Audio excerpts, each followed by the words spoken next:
Welcome to the Persuasive Mindset, your podcast guide to mastering the art of persuasion by exploring its role across diverse fields through a series of in-depth conversation with experts.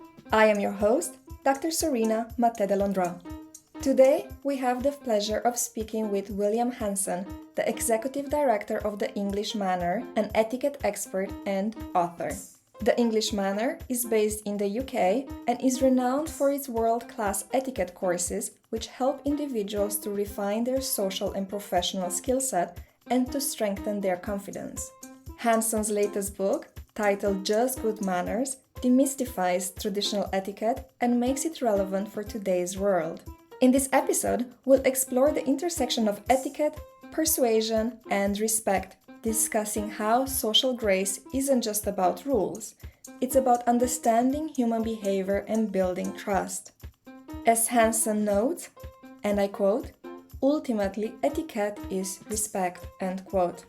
We will also discuss why etiquette still matters in the digital age, how early influences shaped Hanson's career path, and how persuasion plays a crucial role in teaching etiquette.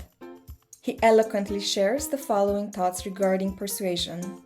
I persuade people by demonstrating and living the brand. I would like to think if people do meet me in real life, whether it's they come to one of my classes or they just see me walking down the street, I am basically the same person that you see on social media.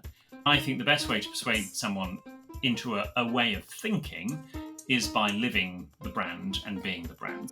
This is a rich conversation that offers listeners a unique window into the modern relevance of etiquette and its power in shaping human connection, blending tradition with contemporary practice in pursuit of a more respectful and well-mannered world.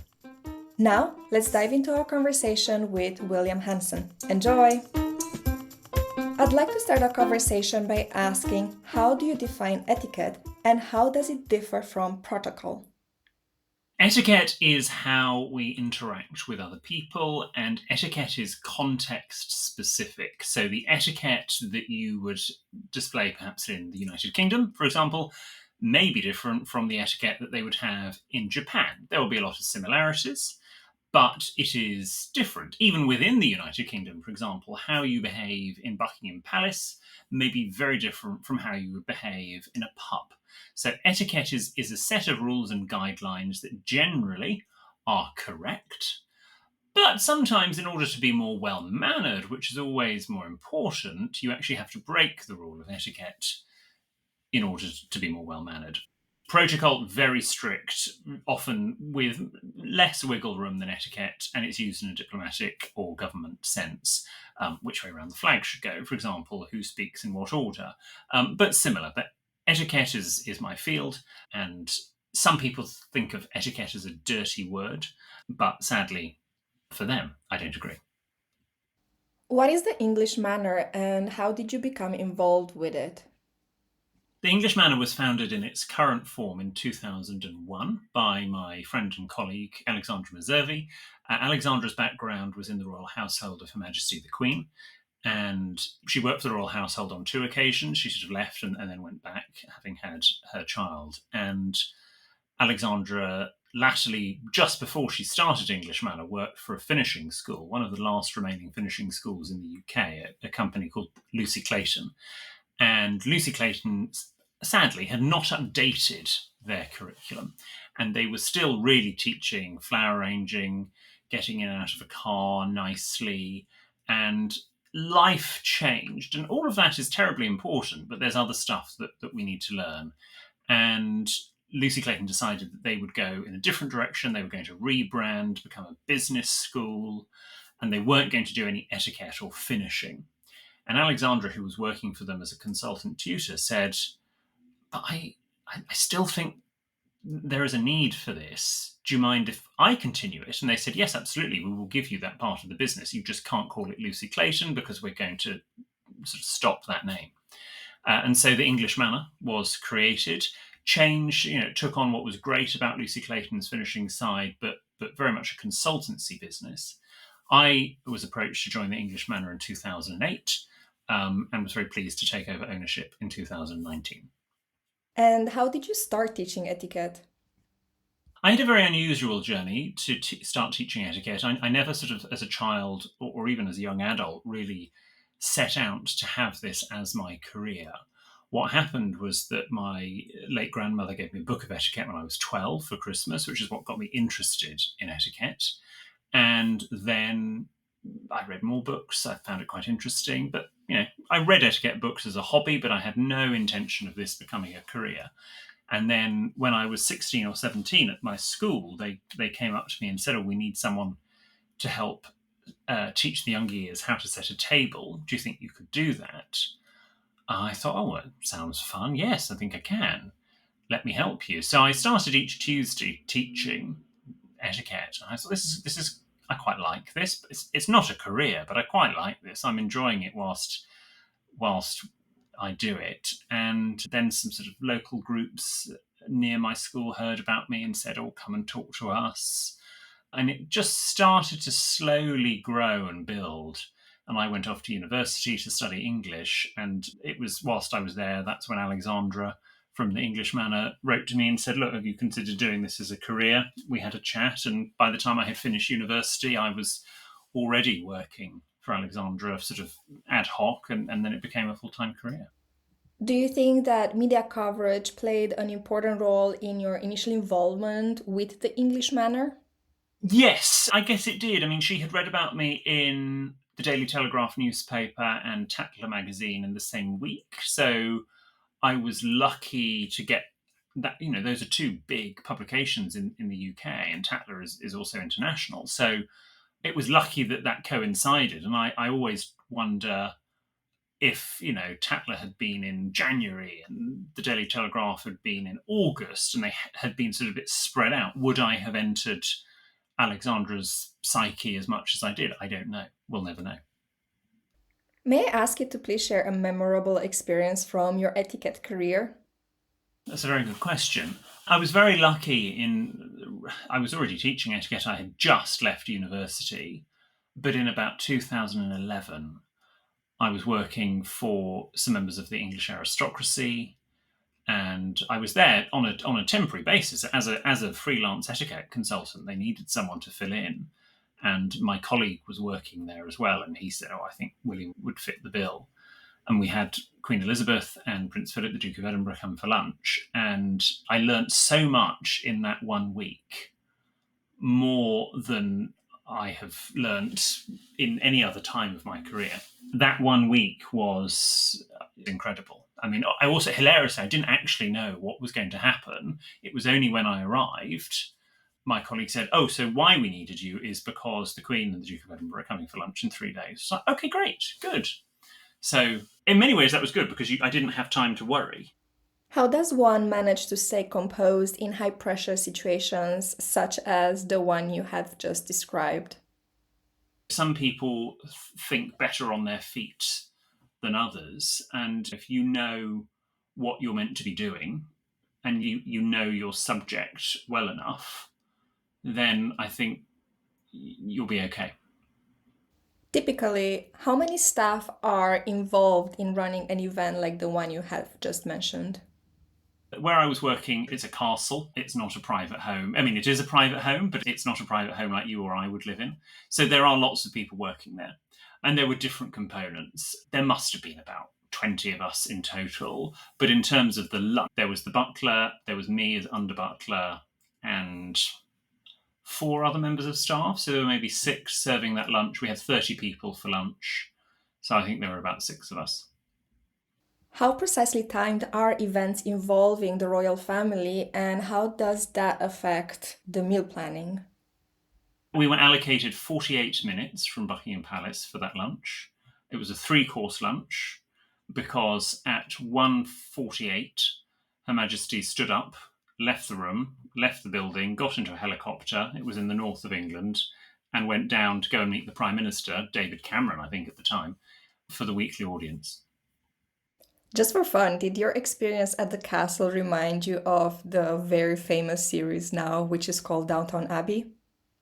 What was so odd is I was sort of watching. It was the year after Downton Abbey started, And I hadn't watched series 1 of Downton Abbey. I love Downton Abbey now. I don't know why it took me so long. And I can remember when I was living in this castle, I thought, this is going to be the time I start watching Downton Abbey. And I loved, Downton is such a good programme, great stories, beautifully acted, beautiful costumes. So in the day, I would live Downton Abbey, and then at night, I'd go and watch Downton Abbey. And it was this all-consuming, it was just all-consuming, and it was a bit much, probably. I probably should have had a bit of a break from reality, but it was great. Have you ever considered writing about your work experience helping to prepare this royal visit? Nothing has been written about that experience yet, but who knows what might happen in the next couple of years. The trouble is, if I'm working in that sort of environment, you sign documents to say you can never talk about it. Now, of course, if I happened to write a fiction book where there was a little bit of similarity between stuff, what a coincidence. And speaking of writing, how many books have you written so far, and how has your writing process evolved over time? We're about 3 weeks away from my 5th book coming out. My first 2 books are tiny. In terms of word count, the first one is about 20,000 words. The second one is 22,000 words. So they're really just glorified pamphlets. Whereas book 3, Protocol to Manage Relationships Today, totally different book. That is about 60,000 words. It's an academic book. It was written for Amsterdam University Press. And so it's very straight. There aren't any jokes. It's a meaty book. It's a great book, and it's a great resource, and it's done really well. Whereas books 1 and 2 were fun, gift, joke book. Serious message, but sort of written in a humorous way. And they were part of a very successful series here in Britain. Book 4, which came out last year, was a book to accompany my podcast, and that's obviously very light. Again, there's take-home content in it, and it's sort of co-written with my friend Jordan.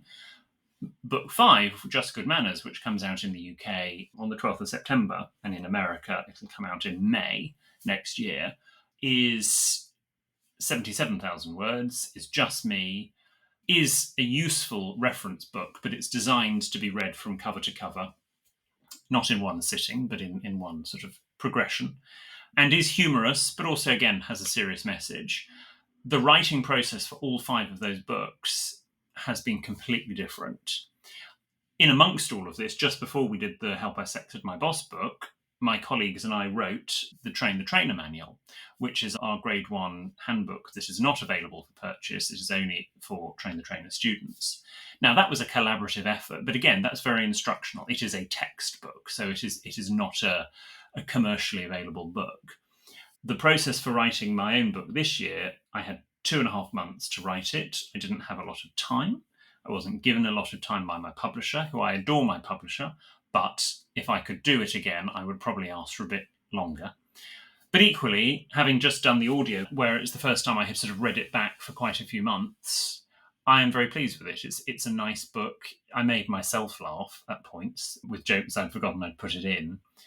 And that book had to be written because I had a deadline, and a very tight deadline. It was, I sit at the desk, and if I have not written 3,000 words today, I have failed. Whereas other things, if I'm writing blogs for the English Manor website, or I'm writing news articles, I often have a little bit longer. I'm also only writing 800, 900 words, and I can do a little bit here and a little bit there. So I don't really have a set writing style. Who did you dedicate your latest book to, and why?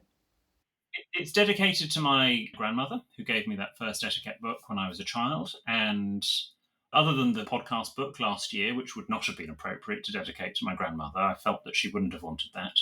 It's the first book that I've been able to do a dedication to. It's also the book that is most similar in tone and style to that first book that she gave me. There was no question as to who I dedicated that book to. Can you tell us more about your grandmother and how she influenced you and your work? My grandmother on my mother's side was called K-A-Y. Granny was a little bit like Maggie Smith's character in Downton Abbey, in that she had opinions and she wasn't afraid to let people know them. She was incredibly traditional. Not in a sort of a really oppressive way, but she just sort of liked things done correctly, to the point where she actually stopped speaking to a contingent of my family, some relatives that live in the north, because they didn't send a change of address card when they moved. And even though their telephone number stayed the same, Granny's attitude was, I don't know where they live, so I can't phone them. And so until they got in touch with Granny to let them know the new address, she didn't speak to them. And I quite like that. I mean, I quite admire it. You could say she's being incredibly stubborn, but, she is from a generation where you moved, you didn't have the internet, you didn't have email, you just sent a change of address card, and that was normal. Of course, people don't really do that. In hindsight, how close were you to your grandmother while growing up? They only lived half an hour away from where I grew up, so they often would pick us up from school if my parents were away. My father worked away a lot and my mother would accompany him. Or, we would stay with them for sleepovers because we loved staying with them. They would stay with us at Christmas. All my grandparents actually lived very close to us and we're a very close family. So I was able to spend a lot of time with her. How much of your interest in etiquette today do you attribute to your upbringing? I mean, all my family are very polite and lovely people. There's no one rude in my family. My parents, my father in particular probably knew more etiquette than most and still does. And when my parents would have dinners for their friends when I was sort of 8, or from when I was about 8, I would sort of be asked, do you want to answer the door and take people's coats and show them through and offer them an aperitif and that sort of thing. And that was before any etiquette book was given to me. So my parents, should get a lot of credit for making me, or blame, depending on how you look at it. Shifting the topic of social media, what are your thoughts about it and how do you see its impact on etiquette? If we could go back 20 years and not press the button to invent certain social media, I probably would be a very strong advocate for that, because I think a lot of negative stuff has come from social media. However, it's not all doom and gloom, and there's loads of positive stuff that has come from social media. I've made really good friends back in the day when Twitter started in like 2010 and 2011. Some of my closest friends today, I wouldn't know if it weren't for Twitter. Back when people made friends on Twitter, I mean, can you imagine that now? So it's not all bad. However, social media has such a vast reach. I do use it to do short tutorials. It's only something I really started summer last year. Our colleague Micah has done it for years and years, and for ages I said I can't do it because Micah does it so well, and I don't want to look like I'm copying her. But of course, what Micah does is she doesn't speak. She often does it with finger wagging, or she demonstrates, and there's no music, there's no speech, there's just music, which is really clever, because if you are in Burkina Faso and you do not speak English, you can understand what Micah is saying. And then someone said to me, all you need to do, William, to be different is you just need to speak.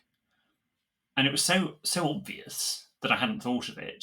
And the reach that these videos have, I mean, I was on holiday in Chicago last week, and I still have people come up to me on the street when nobody knows me in America particularly, and go, I love your videos. And that has pretty much happened anywhere in the world I have gone since July last year, is that people will not know who I am, but they know what I do. And I like to think, I'm not doing silly dance routines, I'm not doing makeup tutorials, I'm doing something that I genuinely think is useful. And if using social media helps, if it makes one person nicer, then I've done something. How do you work towards persuading people to embrace etiquette in their daily lives? Whether it's my social media videos, things like the Chelsea Handler thing, or TV appearances, because media and social media reach so many people, I would like to think that how I persuade people is by demonstrating and living the brand. I would like to think, if people do meet me in real life, whether it's they come to one of my classes or they just see me walking down the street, I am basically the same person that you see on social media. There are people, etiquette people included, who are very different from how they present themselves online and how they are in real life. And I think the best way to persuade someone into a way of thinking is by living the brand and being the brand. So that is my way to persuade people. I think being an advocate for it, it's do as I say and do as I do, not do as I say, not do as I don't. Why do you think that etiquette often carries a negative or, let's say, loaded perception? I think, as we said at the start, etiquette is such a loaded word, and people seem to have this preconceived idea as to what it is. My publisher, who I adore, didn't want etiquette anywhere on the front cover of the book. That's why the book is called Just Good Manners, and etiquette does not exist on the front cover of the book, which initially I was very sad about, but I do completely see their logic. And if people... Etiquette does not need to be as complicated and as difficult as some people think. Obviously, if you're going to study to be an etiquette tutor, for example, you do need to know, but this is the same in any subject. It's like an iceberg. You have to know so much. You might only talk about the tip and stuff we see above the sea level, but to be that expert, you have got to know an awful lot of stuff that informs what you are teaching, which is just this teeny tiny bit. And so you do need to read as much as you can, etiquette books, study, be critical of other people's behaviour, not necessarily out loud, but in your head. Reflect on your own habits. But etiquette is respect. And I think you only have to sort of open a newspaper, turn on television news, read a news app to see what is going on in pretty much every country and realise that fundamentally the root cause of whatever sort of problem there is a lack of respect between party A and party B. And okay, I'm not saying that, if everyone read an etiquette book, we wouldn't have all the problems. But if respect was a bit more on the agenda, I would imagine there would be probably one less problem.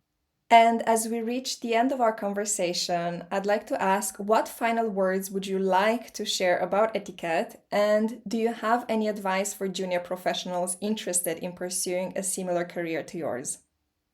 What etiquette is not, and I think this is why people are put off etiquette, coming to etiquette class or reading an etiquette book, etiquette is not somebody from a supposed higher class shouting and berating and talking down to someone from a lower class or a lower point of knowledge.